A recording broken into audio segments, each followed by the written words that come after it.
So differentiating value streams and value chains, supply chains, is the key to be much more focused in what you're trying to achieve, for example, in terms of successful customer outcomes. That's what we discussed last time.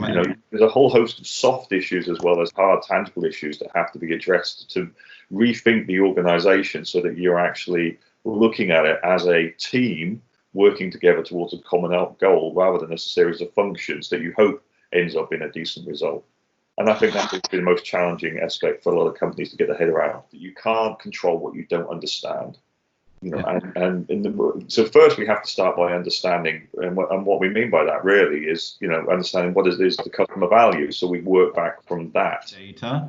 And I was observing one segmentation exercise, which is a bit probably addressing the challenge, the true challenge. Because if you want to operationalize segmentation, you need to know which SKUs fall into which segment.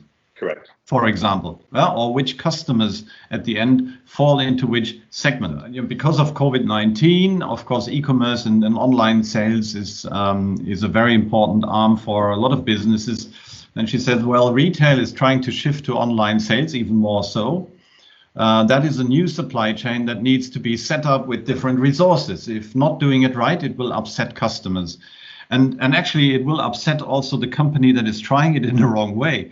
As an insight here, I think the interesting part sits on the fact that it's not about the lowest level of detail necessarily, but it has an impact on the strategic level of decision making to differentiate parts or arms of your business, and not per SKU.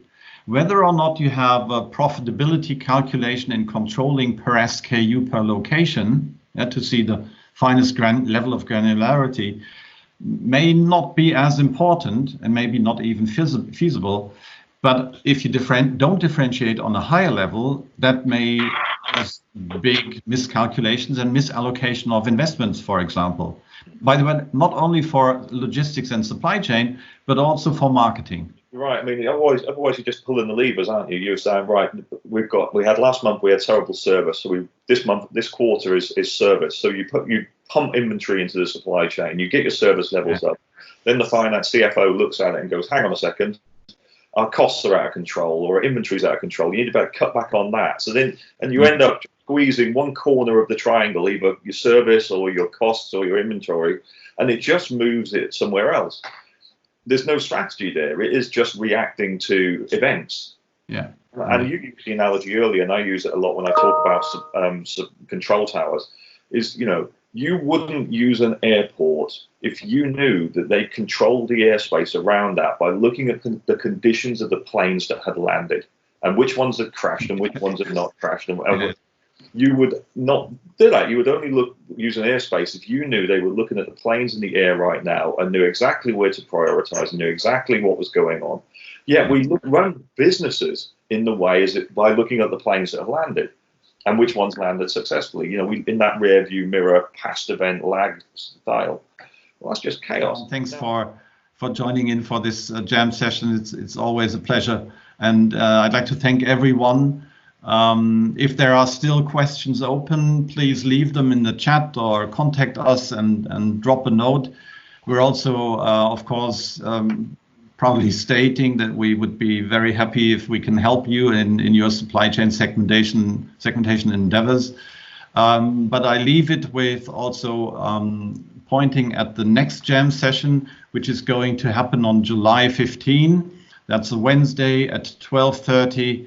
I'm looking forward to jam around demand and supply synchronization, myth or reality, with SCORE instructor fellow Marc Fauré from Belgium. And I guess, Sean, we will be looking forward to the end-to-end supply chain discussion at another time, right? Indeed. Thank you. And with this, I say goodbye. Thank you. We stop the recording here and hope very much to see you at another time. Thanks a lot. Take care, everyone. Lovely to see Stay you all. safe. Thanks for joining. Thank you. Bye. Bye. Michael, stay safe. Bye. Cheerio.